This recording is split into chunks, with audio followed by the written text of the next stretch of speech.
The silver ships appeared in Earth's sky like falling stars, their hulls gleaming against the blue atmosphere.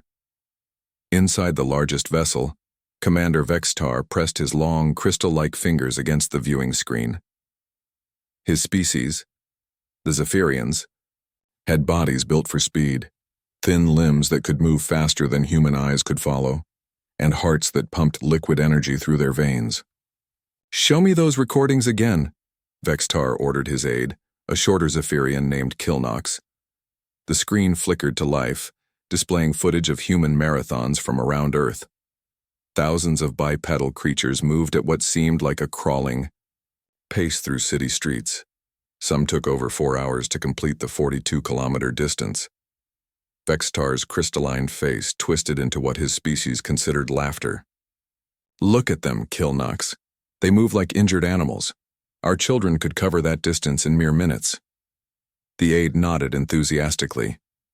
"Should we demonstrate our superiority, Commander?" "Indeed we should."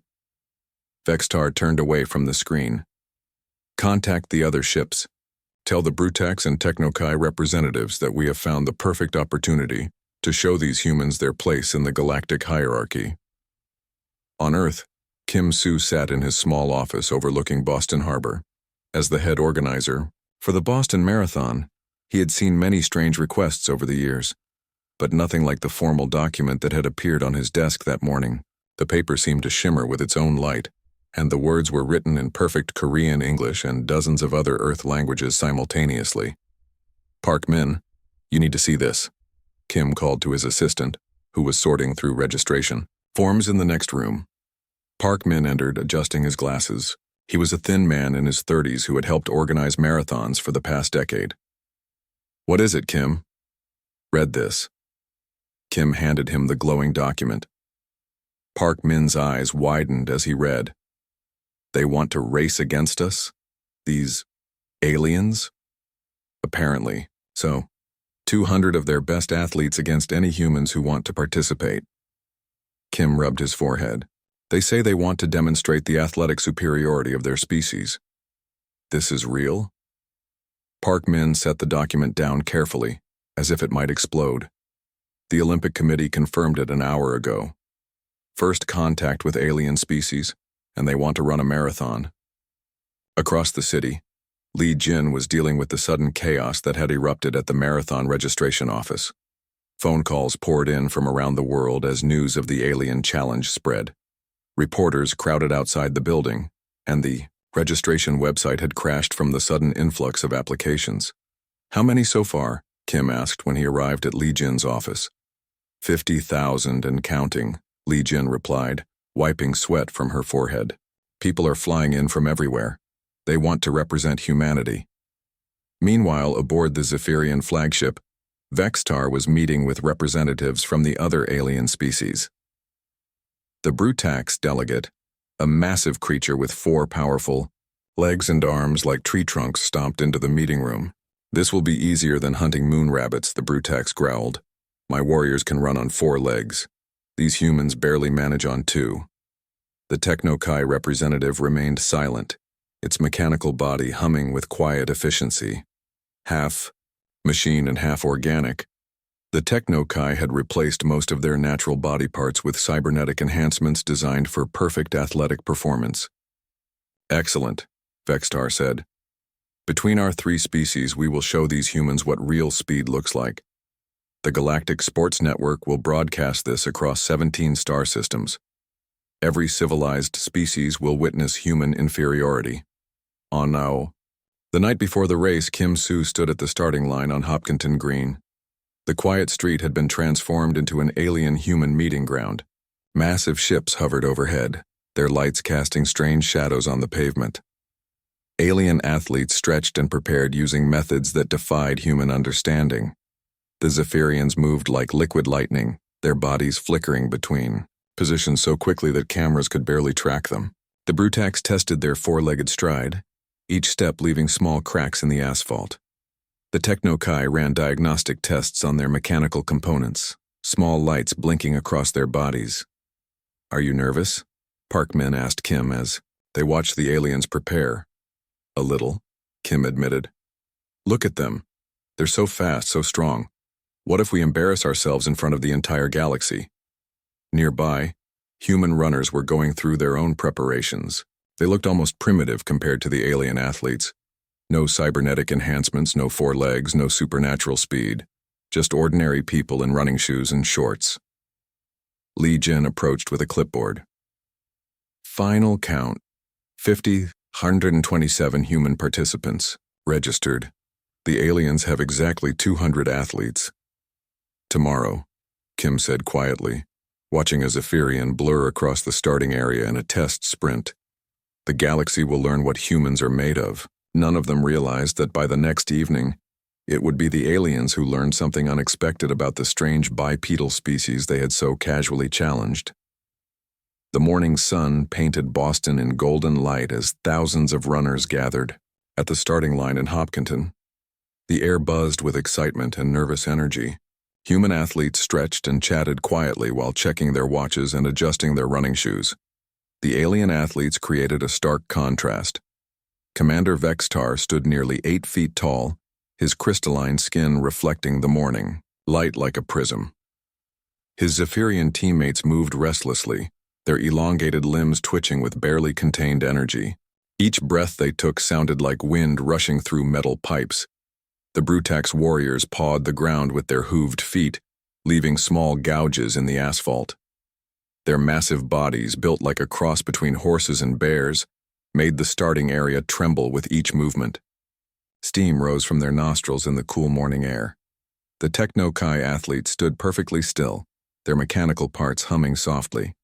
LED lights blinked in patterns across their bodies as they ran system checks. One turned its head toward the humans with a sound like grinding gears, scanning them with glowing red eyes. Kim Soo stood near the starting line with his megaphone, trying to maintain order among the chaos. "Runners, please find your starting positions," he called out. His voice seemed small compared to the alien communications, clicking sounds, electronic beeps, and low growls that echoed across the crowd. In the middle of the human pack, Choi, Han adjusted his running cap and took a deep breath. He was a 28-year-old office worker from Seoul who had been running marathons for 5 years. His personal best was 3 hours and 15 minutes, nothing spectacular but respectable for an amateur. "This is crazy," said his friend Yoon Da, jogging in place beside him. Yoon was shorter and stockier than Choi, with thick glasses that he had taped to his head for the race. "We're about to race aliens from outer space." "At least we get to be part of history," Choi replied, watching as a Zephyrian near the front line moved so fast it appeared to blur, "Even if we lose badly." The official raised the starting pistol high above his head. 50,000 human hearts beat faster. 200 alien athletes tensed their enhanced muscles and mechanical systems. "Runners ready," the official shouted. Bang! The sound of the starting gun was immediately drowned out by an explosion of movement. The aliens shot forward like they had been fired from cannons. Commander Vextar and his Zephyrian team became streaks of silver light, their feet barely seeming to touch the ground. They covered the first 100 meters in seconds that would have broken every human sprint record ever set.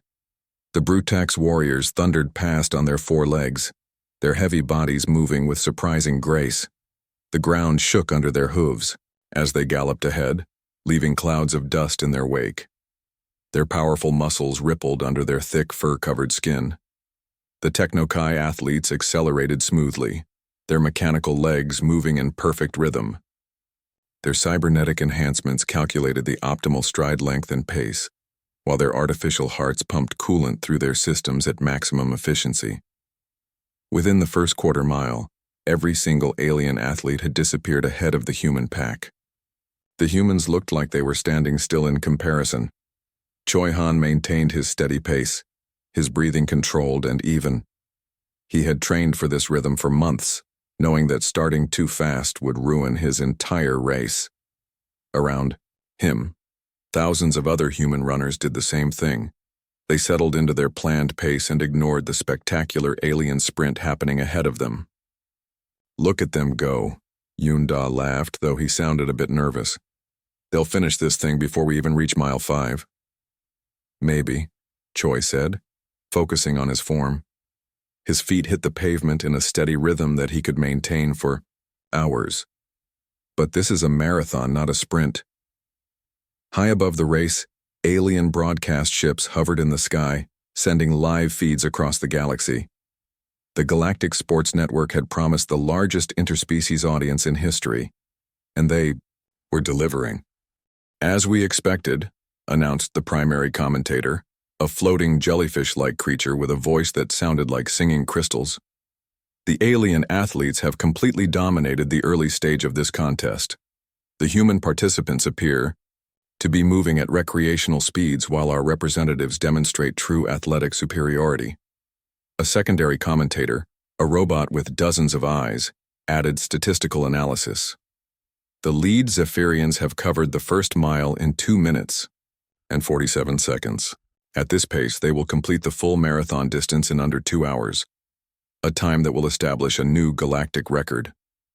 On 17 different worlds, alien audiences watched with satisfaction as their champions left the humans far behind. Many placed bets on how quickly the race would end, with most estimates falling between 90 minutes and 2 hours. By the time the human leaders reached the 5-kilometer mark, Commander Vextar and the fastest aliens had already covered 15 kilometers. Their enhanced bodies showed no signs of stress or fatigue. Their breathing remained controlled, their movements fluid and powerful. The humans continued their methodical approach, maintaining paces that seemed almost lazy compared to the alien sprint. They chatted with each other, waved to spectators, and even stopped at water stations to drink slowly and carefully. To alien observers, it looked like the humans had already given up, accepting their defeat and treating the event as a casual, fun run rather than a serious competition. None of them understood what they were actually witnessing: the opening phase of humanity's greatest evolutionary advantage slowly revealing itself. The halfway marker stood like a silent judge at mile 13, its bright banner fluttering in the afternoon breeze. What had started as an alien demonstration of superiority was beginning to transform into something no one in the galaxy had expected. Commander Vextar felt the first warning signs as his left leg trembled. His crystalline body, which had moved like liquid lightning for the first hour, now felt heavy and unresponsive. His enhanced metabolism, designed to burn energy at incredible rates for short periods, had begun consuming his own muscle tissue for fuel. "Kilnox," he gasped to his aide who was running beside him. "Something is wrong." The aide's response came in broken phrases between labored breaths. "Commander, my systems, failing too." Around them, other Zephyrians were experiencing the same crisis. Bodies that had evolved for brief, explosive hunts on their homeworld were discovering the limits of their design. One by one, the silver streaks that had dominated the early race began to slow, stumble, and fall. The first Zephyrian to collapse did so spectacularly, his legs giving out completely as he tumbled across the asphalt. Other aliens stopped to help, but their own bodies were beginning to betray them as well. Meanwhile, the steady stream of human runners continued their methodical approach. Kang Su, a 34-year-old teacher from Busan, maintained her comfortable pace as she watched the alien crisis unfold around her. Her breathing remained even and controlled, her heart rate steady in the zone she had trained to maintain for hours. She noticed a Technokai athlete stumbling beside the road, its mechanical enhancements sparking and smoking. The cybernetic creature's cooling systems had overheated, and its artificial muscles were beginning to seize up from the prolonged effort. Without hesitation, Kang Su veered toward the struggling alien. "Here, take some water," she said in English, extending her bottle. The Technokai's glowing red eyes focused on her with difficulty. Its translation systems were failing along with everything else, but it understood the gesture. This human, who was supposed to be inferior, was offering help instead of taking advantage of the situation. "Why?" the alien managed to ask through its damaged voice box. "Because you need it," Kang Su replied simply, helping pour water over the creature's overheated components. "We're all just trying to finish this race." Similar scenes were playing out across the course. The Brutax warriors, despite their powerful legs, were discovering that their bodies had been designed for short, violent charges against prey animals. Their anaerobic systems, perfect for 30-second hunts, could not process the steady demand of sustained running. A massive Brutax warrior named Gronthor found himself reduced to a painful walk, his thick muscles cramping and seizing. His species had never needed to run for more than a few minutes at a time. The concept of sustained effort over hours was completely foreign to their biology. Dr. Lim Wu jogged past the struggling alien, his own pace unchanged from the beginning of the race. At 52 years old, Lim had been running marathons for 20 years. His gray hair was damp with sweat, but his breathing remained controlled and his stride steady. "Human," Gronthor called out in desperation. How do you continue?" Lim slowed and turned back. As a physician, his instinct to help was stronger than any competitive drive. "Are you injured?" he asked, switching to basic English that the alien's translator could handle. "My body and fails," the Brutax wheezed. "Muscles will not obey. How do your kind maintain this pace?" Lim smiled kindly. "We evolved for this. Our ancestors hunted by running prey to exhaustion. We're built for the long haul, not the sprint." He pulled out a small medical scanner from his running belt, a habit from his profession. "Your muscle fibers are designed for explosive movement, but they're breaking down under sustained use. You need to rest." "Impossible," gasped Commander Vextar, who had overheard the conversation. His crystalline features were dim now, his internal energy systems failing. "We are the superior species. Our technology, our enhancements, are designed for different purposes," Lim said gently, kneeling beside the fallen Zephyrian commander. "Your bodies are amazing for what they do. But this isn't what they do." As Lim spoke, a steady stream of human runners continued past them. Men and women of all ages, from teenagers to grandparents, maintained their relentless forward progress. Their faces showed effort, but not the complete systemic failure that was affecting the aliens. "We have a saying," Lim continued as he checked Vextar's vital signs. "Slow and steady wins the race. Your species probably have sayings about speed and power, but sometimes the tortoise really does beat the hare." By mile 15, more than half of the alien athletes had dropped out of the race entirely. Those who continued moved at speeds slower than the average human jogger. Their enhanced bodies, cybernetic improvements, and genetic advantages had all proven useless against the simple biological reality of sustained endurance. The human runners, meanwhile, had barely begun to feel the real challenge of the marathon. Their bodies, refined by millions of years of persistence hunting, were operating exactly as evolution had designed them to. They were the biological equivalent of efficient engines, built to run for hours without breaking down. What had started as a demonstration of alien superiority was becoming a revelation about human capability that would change how the galaxy viewed Earth's inhabitants forever. The afternoon sun beat down on the marathon course as the true nature of the competition began to reveal itself. What had started as an alien showcase was transforming into something that would haunt galactic nightmares for generations to come. Obin, a 31-year-old construction worker from Incheon, found himself running alongside a massive Brutax warrior, whose forelegs were shaking with exhaustion. The alien's thick fur was matted with sweat, and his breathing came in desperate gasps. "I don't understand," the Brutax wheezed in broken English. "Your species, so slow at start. How do you continue?" Obin's pace never changed as he spoke. His breathing remained steady, almost conversational. "My grandfather told me stories about our ancestors," he said. "Long ago, before we had weapons or tools, we hunted by running." The alien's massive head turned toward him, confusion clear in his large eyes. "Not fast running," Obin continued. "Slow running, forever running. We would find an antelope or deer in the African grasslands, and we would just follow it, for hours, for days sometimes." "Days?" The Brutax's voice cracked with disbelief. "The animal would run fast like you did at the start, but then it would get tired and stop. We would keep coming. It would run again, not as fast. We would keep coming. Eventually the animal would collapse from exhaustion, and we would have our meal." The Brutax warrior's legs gave out completely, and he fell to his knees on the side of the road. His species had evolved to chase prey for minutes, not hours. The concept of relentless pursuit over vast distances was completely alien to his biology. "We call it persistence hunting," Obin said kindly, slowing to help the fallen warrior. "We're not the fastest, but we never stop." Commander Vextar had been reduced to a painful shuffle, his crystalline body dim and cracked from the sustained effort. His enhanced metabolism had consumed itself, leaving him weaker than he had ever been in his life.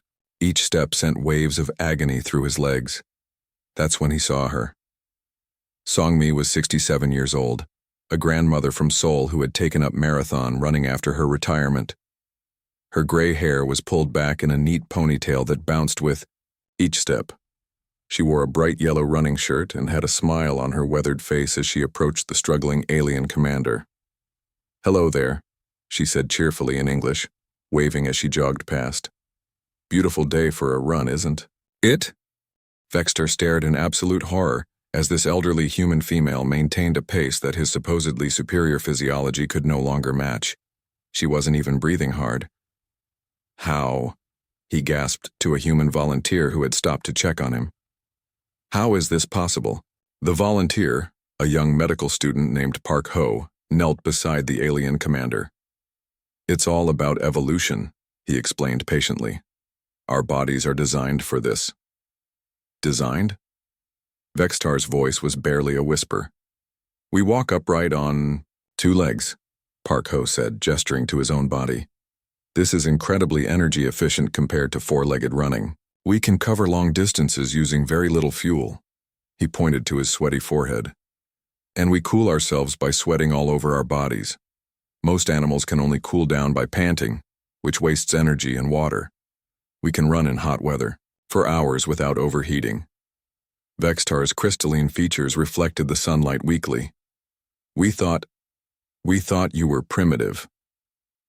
"In some ways, maybe we are," Park Ho said with a gentle smile. "But we've had millions of years to perfect this one thing. We're basically biological endurance machines."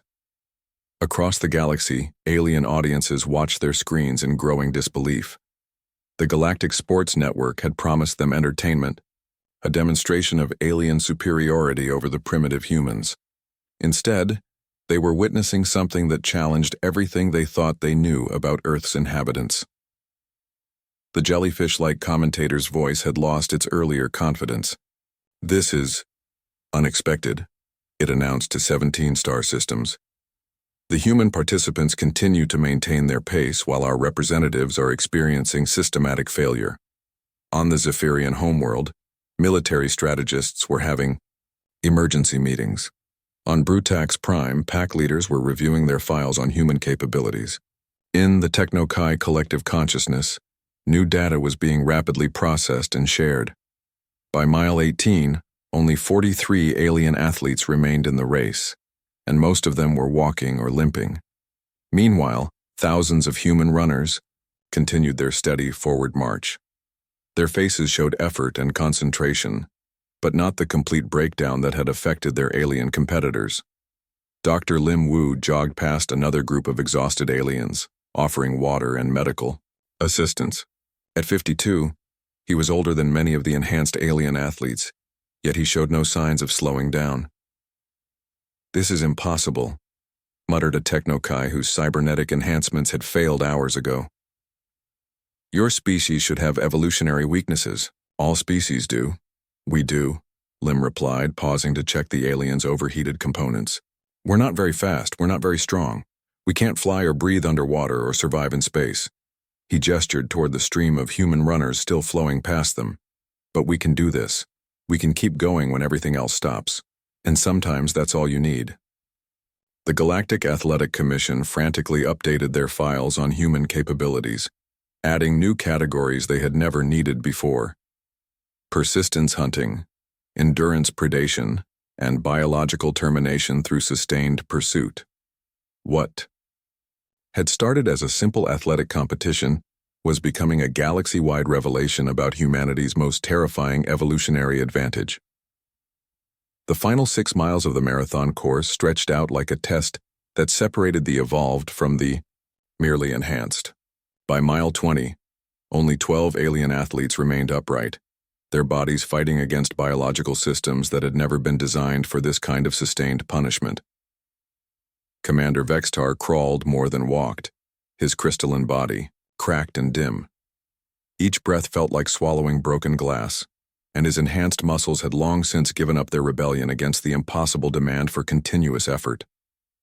Behind him, a trail of alien athletes lay scattered along the course like the remnants of a failed invasion. The humans, however, continued their relentless advance. Wave after wave of bipedal figures moved past the struggling aliens with the inevitability of an incoming tide. Some were breathing hard, some showed signs of fatigue, but none displayed the complete systemic breakdown that had claimed their galactic competitors. Young Nam, a 24-year-old postal worker from Daegu, maintained his steady rhythm as he approached the final miles. His lungs burned and his legs ached, but these were familiar sensations from his training runs. His body was operating exactly as millions of years of evolution had designed it to. "Almost there," he said to his running partner Kim Bo, who had stayed with him for the entire race. "Just a few more kilometers." Kim Bo nodded, saving his breath for the final push. Around them, thousands of other humans were making the same calculation, drawing on reserves of endurance that their alien competitors had never known existed.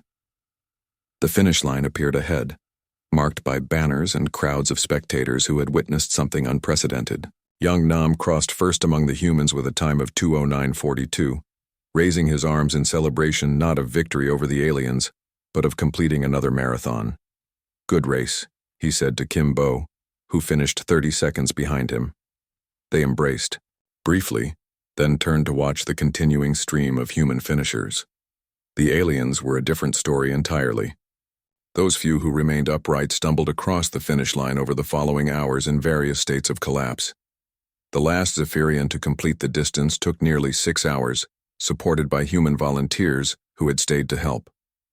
"Congratulations," young Nam said genuinely, offering his hand to the exhausted alien. "You finished. That's what matters." The Zephyrian stared at the human with something approaching terror. This creature, who had been dismissed as primitive just hours earlier, was offering friendship and encouragement after demonstrating capabilities that defied galactic understanding. Commander Vextar finally reached the finish line with the help of 2 human medical volunteers. Dr. Lim Wu and Park Ho had spent the last 2 hours assisting struggling aliens, treating everything from overheated cybernetic systems to complete muscular failure. "I need to send a message," Vextar gasped as they helped him to a medical tent. "My government, they need to know." "Rest first," Dr. Lim said kindly. "The message can wait until you're stable." But Vextar's urgency came from a growing understanding of what he had witnessed. These weren't just athletic humans completing a recreational event. They were apex predators demonstrating the hunting technique that had made them the dominant species on their planet. "Kilnox," he called weakly to his aide, who was in even worse condition. Emergency transmission to the Zephyrian High Command. With shaking hands, he recorded his message. "Classification update required for species human. Previous assessment of primitive bipedal creatures is dangerously incorrect. Recommend immediate reclassification as apex endurance predators. Any species capable of sustained pursuit over 42 kilometers for recreational purposes represents potential Terminator-class threat. Avoid extended conflicts at all costs." As the hours passed, the full scope of human capability became clear. The final count showed 31,147 humans successfully completing the full marathon distance. They ranged in age from teenagers to grandparents in their 70s. Many were amateur athletes who trained just a few hours per week. The galactic audience, which had tuned in expecting entertainment, found themselves confronting a terrifying revelation. Earth's inhabitants possessed a form of biological endurance that bordered on supernatural. They were persistence hunters who could literally run their prey to death across continents. On 17 different worlds, Military strategists began emergency reviews of their human contact protocols. The Brutax Pact Council issued new guidelines for their warriors. Avoid prolonged engagements with human forces. Their endurance capabilities exceed all known biological parameters. The Techno-Chi collective consciousness processed the new data and reached a unanimous conclusion. Human stamina represents evolutionary adaptation beyond current cybernetic replication. Recommend peaceful coexistence protocols. Within days, formal communications arrived at Earth's United Nations headquarters. The Galactic Athletic Commission extended an invitation for humanity to join their organization, along with a request that seemed almost desperate in its urgency. We would be honored, the message read, if humanity would consider establishing training programs for other species seeking to improve their endurance capabilities. Your expertise and sustained effort, applications would benefit the entire galactic community. Kim Soo read the formal invitation in his Boston office, still processing the events of the marathon. They want us to teach them how to run long distances, he told Park Min. After what they saw, Park Min replied, I think they're afraid not to learn. The marathon had ended, but its implications were just beginning. Humanity had revealed itself not as a weak species to be conquered, but as persistence predators whose greatest strength lay in their ability to simply never give up. Across the galaxy, the message was clear. Humans were not to be underestimated.